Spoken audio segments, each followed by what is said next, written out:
Magaalonni addunyaa hedduun qabeenyaawwan uumamni isaan badhaase misoomsuun miidhagina magaalaa dabaluu bira darbuun faayidaawwan hawaas-dinagdee garagaraaf oolchaa jiru. Magaalota qabeenya uumamni isaan badhaafte hojii misooma sululaatiin misoomsuun magaalaa isaanii miidhagsuun madaala uumamaa eegsisuun milkaa'an keessaa magaalaa guddoo Kooriyaa Kibbaa Se'uul, Oostiriyaa magaalaa Veenaa fi magaalaa Saao Pooloo fa'aa akka fakkeenyaatti kaasuun ni danda'ama. Itoophiyaanis qabeenyaawwan uumamni ishii badhaaste hedduu qabaattus qabeenya uumamaa kan haalaan kunuunsuu fi misoomsuu dhabuurraan kan ka'e rakkoowwan ongee fi manca'insa qabeenya uumamaatiif saaxilamuun faayidaa irraa argachuu qabdu akka irraan arganne taasiseera.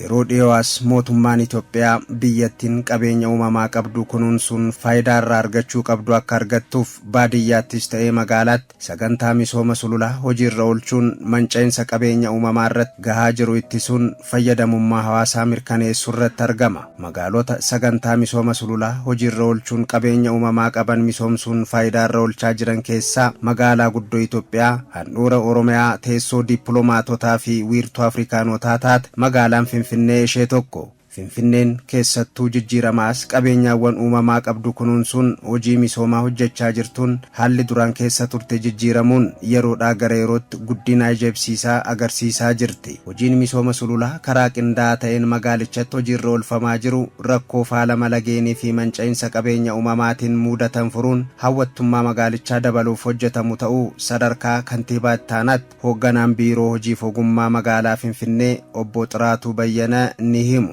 እነዚህ የወንዝ ተፋሰስ ልማት የተጀመረባቸው አካባቢዎች ከምንጫቸው ጀምሮ የመጠበቅ iddoowwan hojiin misooma sululaatti jalqabametti madda laggeen irraa kaasee eegumsa barbaachisu gochuun sululicha misoomsuun laggeen jiran haala bishaan qabachuu danda'an irratti hojjetamaa jira. Laggeen keenya irri caalmaansaa iddoo balfitti gatamaa ture waan ta'aniif lammiilee sulula gara gadiitti jiran irratti rakkoo faalama naannoo fi fayyaatiif saaxilaa jira. Kanaafuu hojiin misooma sululaa qarqara laggeen irratti hojjechaa jirru manca'insa qabeenya uumamaa ittisuu fi lammii fayya qabeessa uumuuf kan gargaaru.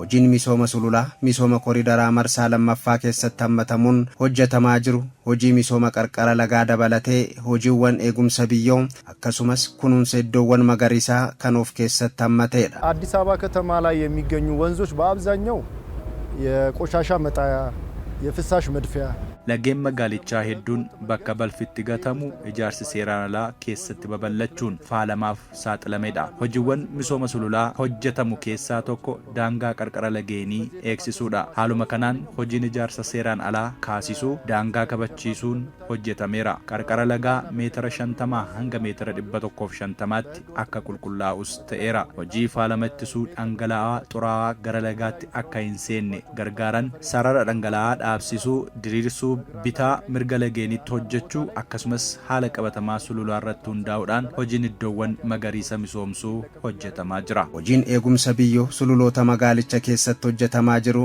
teeknooloojiiwwan ammayyaawaa qofa osoo hin taane beekumsa mandhaleetiifis xiyyeeffannaa kan kennedha. ምንም አይነት ዛፍ ያልነበራቸው ሰዎች እዛ አካባቢ ይኖሩባቸው ስለነበረ የመነጠሯቸውን ቦታዎች ለመጠበቅ sulula wayita misoomsinu iddoowwan kanaan dura bosonni irraa manca'an balfaaf saaxilaman deebisanii bayyaanichisuuf hojii daagaa hidhuun hojjechaa jirra. Akka biyyaattis karaa aadaatiin hojii daagaa hojjechuun beekamoo kan ta'an ogeeyyii daagaa aadaa koonsoo hojjetan godina koonsoo irraa fudhachuunis hojjechaa jirra. Hojiin misooma sululaa kun beekumsa biyya keessaatiif xiyyeeffannaa kennuunis hojjetamaa kan jiru kun sululoota miidhagsuu qofa osoo hin taane simmintoo osoo hin barbaachisin dhagaaf biyyoo qofaan hojjetama waan ta'eef baasiis kan qusatudha. Lammiileedhaafis carraa hojii uumuutinis gahee olaanaa qaba.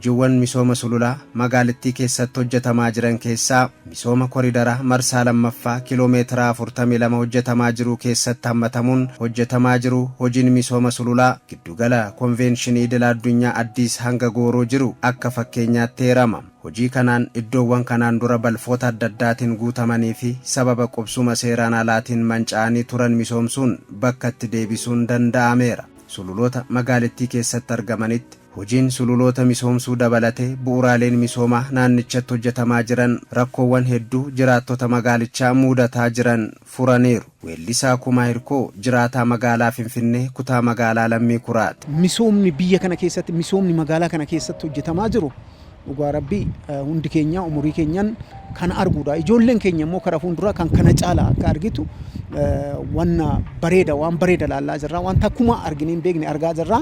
Kanaaf baay'ee waan namatti toluudha. Waan deeggaruu qabnuudha. Deeggaraa jirras. Kanaaf kan kana caalee maaltu jira? Misooma guddaadha kan hojjetamaa jiru. Misooma laga daarii, kooriidarii, karaa daarii akkasuma wantoota adda addaa biyya kana keessatti magaalaa Finfinnee keessatti keessa'u wantu hojjetamaa jiru. Dhuguma dhugaa dubbachuudhaaf waan baay'ee nama dinqisiisuudha. Waan baay'ee nama gammachiisuudha. Kanaan ala maal wanni nama gammachiisu maaltu jira? Hojiin misooma sululaa hojjetamaa jiru miidhagina naannichaa dabaluu cinaatti jiraattota magaalichaa misoomaaf onnachiiseera. Naannoon kun baay'ee jira kan dura qoshashaa kontinuu akkuma barbaadetti qoshashaatti gatu wanta hundumaafiyyuu seeraan hin qabamne duratti ibsaan hin jiru waa tokko hin jiru dukkana lagni kunillee baay'ee lixira hoolonni bakka natti oolaa jirti wanta hundumaayyuu gaarii miti duratti.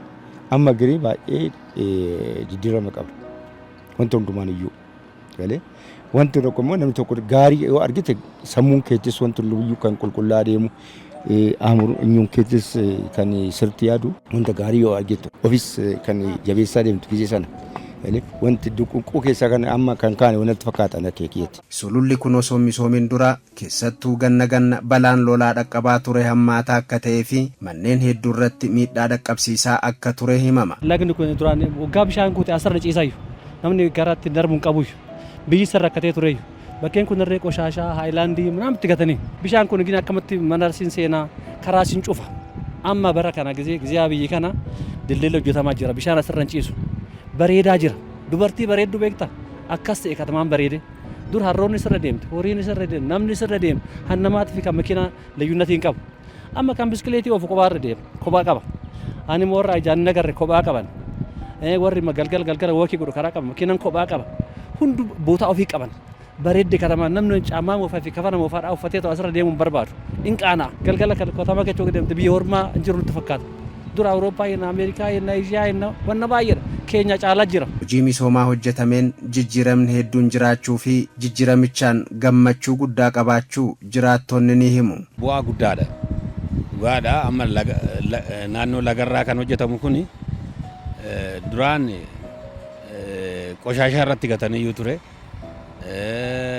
Warrumaa kashlabbee wannoo duriyyeetirra oolayyuu ture. Har'a garuu misoomee waa'ee miidhagee laalaa irra. Kun baay'ee mootummaan amma tarkaanfiin inni fudhachaa jiru tarkaanfii haala gaariidhaan misoomsaa jira. Baay'ee das nu jechaa jira nulleen waa baay'ee jijjiiramaa jira biitti jijjiiramaa jirti nulleen baay'ee gammadaa jira uummanni kanaan dura baay'ee cinqamaa jira karaan makiinatii fi karaan namaa tokkoyyuu ture har'a adda bahee raate annamaa adda kan makiinaa adda biskileetallee gara oofaniin isumalleen adda baasee raate haala miidhagaadhaan nu xumuraa jira baay'ee gammannaa jira. Kutaa magaalaa Lammii Kuraa naannoo Goorootti hojiin misooma sululaa keessattuu qarqara lageenitti hojjetame lagaa fi daggala da'eeffachuun yakkoota raawwatamaa turan irraa jiraattota naannichaa baraareera. An akka jiraataa tokkotti anan laalu duraan iddoon kuni iddoo kosiin itti gatamu faabrikaa keessaa keemikaalli bayeetti itti gannamaa mana fincaanii faa itti gallakkisu jiraachuudhaaf miti darbuudhaaf bakka surur nama jedhu ture. An akkasiiti naannoon kuni laga keessatti waan argan itti gatu jiraataan naannoo kana hin dhibamaa hin rakkataa hin dararamaa daa'imti nagaadhaan baatee nagaadhaan hin galtu itti gudoodamtii hin saamamaa haadholiin kabajan qabanii abbooliin kabajan qabanii bakka yakki guddaa addaatti hojjetamu ture naannoon kun. Jiraachuudhaafuu bakka maluu mitiyyuu. Jiraataadhaafuu waan ta'uu mitiyyuu. Kan akkasii ture. Ganna keessatti waan hin dhufne hin jiru. Bishaan lagarra darbeet mana keessa faa seenayu. Naannoo kanaan darbuu miti. Yaaduudhaafuu hin danda'amu. ባየር አካታዩ ነምኒ ናኖ ካና እኛም ልጆቻችንን በመንሄድበት ሰዓት እየተሳቀቅን እየፈራን ነበር የምንሄደው ሶ አሁን ላይ በጣም መግለጽ ከሚቻለው በላይ ትልቅ ለውጥ ijoollee keenyas ta'ee nuti naannoo kanatti sodaadhaan socho'aa turre balfi naannoo kana jiru dhibeedhaaf nu saaxilaa ture yeroo ammaa garuu hojii misoomaa hojjetameen iddoo duraan rakkoo fayyaa fi kashlabbootaan saamamuuf nu saaxilaa ture qulqullachuun iddoo hawwataa ta'eera hojii misooma sululaa waliin walqabatee hojjetamaa jiru keessattuu hojii daagaa magariisummaa magaalicha jireenyaaf mijataa gochuu akkasumas lammiilee hedduuf carraa hojii uumuun faayidaa qabeessa. Miidhagina naannichaa dabaluunis hawwata turistii ta'uun illee faayidaan qabu olaanaa ta'us jiraattonni ni himu. Hawwata turizimii akka ta'u naannoo keenya ammas misoomsuun nurra jira. Lammaffaa beekumsa keenya gurguruu qabna. Miidiyaan jira. Miidiyaa wal arrabsuudhaatu hin ta'in wal jajjabeessuudha waan gaarii waan biyyaa kana hojjannaan nutunduu waan jiru qulqullinaan qabannee taanaan walitti dhiyaannee ilaafi ilaameedhaan hojjannaan hawwata turizimii gochuu waan rakkanu waan takkan qabu maaliif ummanni addunyaa hundi ka'umsi isaa Itoophiyaa nurraayi dhaloonni namaan argame nurraayi.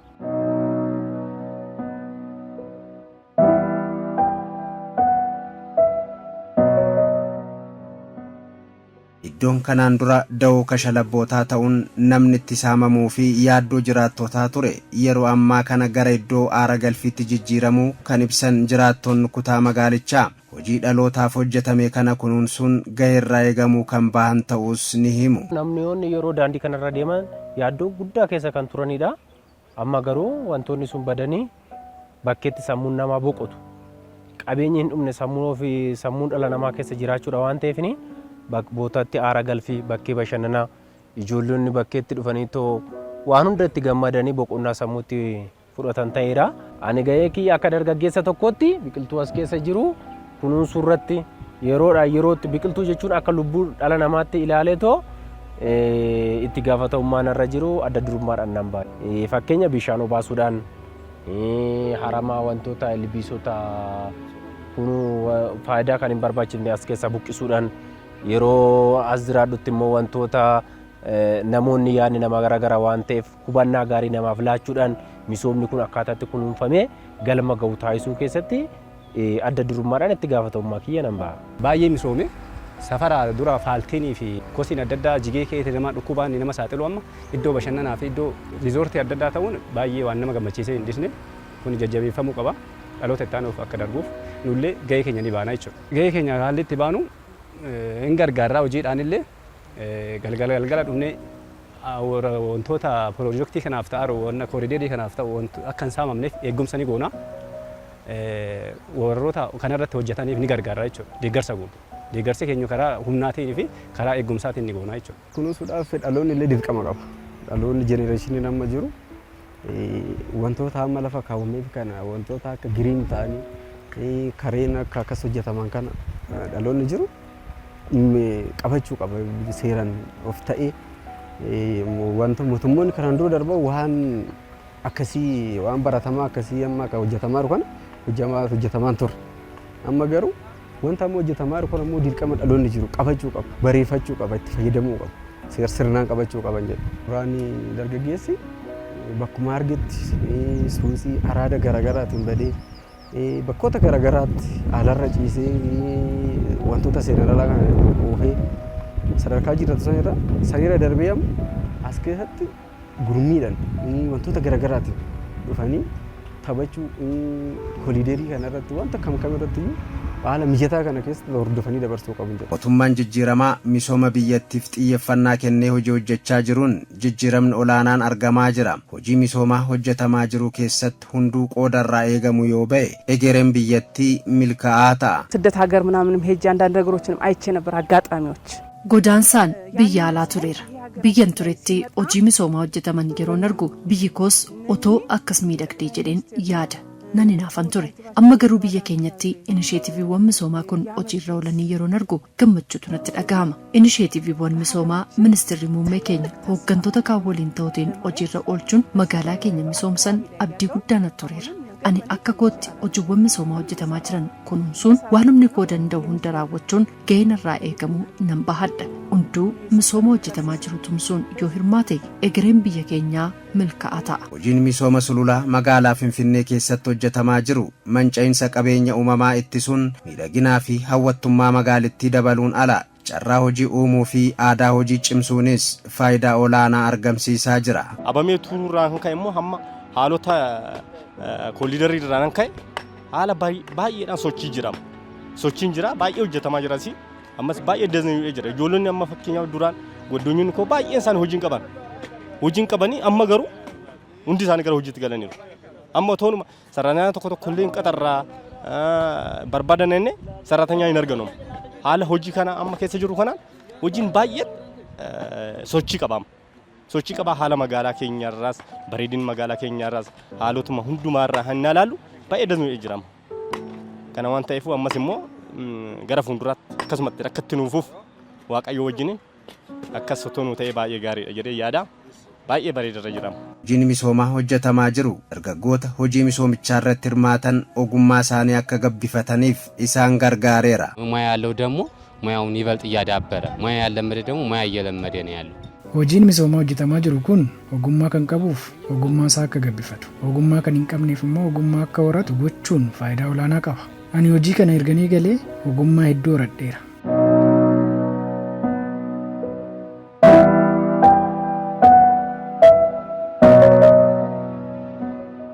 ስራ የመጣሁት ከኮንሶ ነው የካቢ ነው። አኒ ኮንሶራን ዱፌ ሆጂ ዳጋ ሆጀቹፋን ዱፌ ዳጋን ኑቲ ሆጀኑ ዳጋ ከራ አዳቲን ሆጀተሙዳ ዳጋ ፊ ብዬ ቆፈ ፈየደሙዳን ሆጀና ዳጋን ሆጀኑ ወጎተ ዴራፍ ቱሩ ደንዳ መጋል ፊንፊኔ ሆጂ ሚሶማ ሱሉላ ከነ ሆጀቹ ሳቲን ጨራ በላን ኑፍ ኡማሜራ አሁን እነዚህ የስራ ናቸው ራሳችን ደስ እንድለውና ለአካባቢው ውበት እንዲኖረው መጋላ ፊንፊኔ ሚለግዱ ጎቹፍ ሆጀቻ ጅራም ኑቲ አካዳ ኮንሶቲ ዲዛይኖota garaagaraa fayyadamuun qarqara laggeenii magaalaa Finfinnee miidhagsuu irratti argamnam hojiin hojjechaa jirru aadaan hojii naannoo keenyaa akka beekamuufis ni gargaara. Dargaggoo Garramuu Gaanyee ogeessa hojii daagaa aadaati. ባህላችን በኩል ይሄ አሁን የተሰራው እርገን መሬት እንዳይሸረሸር በድሮ አያቶቻችን akka aadaa keenyaatti daagaan hojjennuun biyyeen akka hin mancaane eeguun bara dheeraaf akka turu gargaara. Akaakileen keenya durii irraa kaasanii hojiirra oolchuun naannoo isaanii ittiin kunuunsaa turan.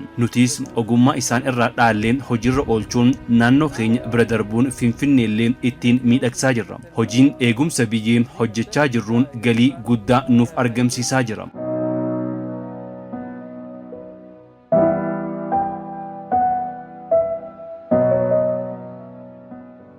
Hojiin misooma sululaa hojjetame kunuunsi itti fufiinsa qabu taasifamee fi kaayyoo hojjetame sanaaf akka ooluuf bulchiinsi kutaa magaalaa Lammii Kuraa qooda fudhattoota waliin qindaa'uun hojjechaa akka jiru itti gaafatamaan eegumsa naannoo kutaa magaalichaa obbo Kumsaa Magarsaa ni ibsu. Laggeeni kanan dura qabnu laga lubbuu qabu jechuun hin danda'amu. Laga lubbuu hin qabne yoo jenne as keessatti qurxummiin keessa hin jiru.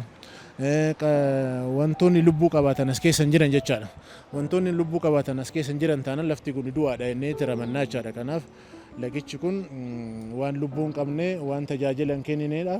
Soorsii mataa isaan qabu. Kana hojjechuu fi qulqulleessuuf mootummaan magaalaa Finfinnee hojii guddaa hojjetaa jira. Eegumsa biyyoo irratti amma hojii guddaan qarqara lagaa eega hojjannee booda manni fincaanii fi wantoonni adda addaa akka laga hin seenne daagaadhaan akkasumas daagaa biyyootiin daagaa dhakaatiin hojii adda addaa hojjechaa jirra. Piroojeektii adda addaatiin hojjetama. Hojii gaabiyoon hojjetamu naannoo kiiloomeetira 13 ta'a jechaadha. Hojiin misooma sululaa qabeenya uumamaa magaalaan Finfinnee qabdu misoomsuun iddoowwan muraasatti eegalame kun fuula duraafis babal'achaa deemuun hawwattummaa magaalichaa dabalaa deemuuf xiyyeeffannaan hojjetama. የተፋሰስ ልማት ስራው ሰፊ ነው። አዲስ አበባ በጣም በርካታ ወንዞች ናቸው ያሏት። Hojii misooma sululaa bal'aatu hojjetama.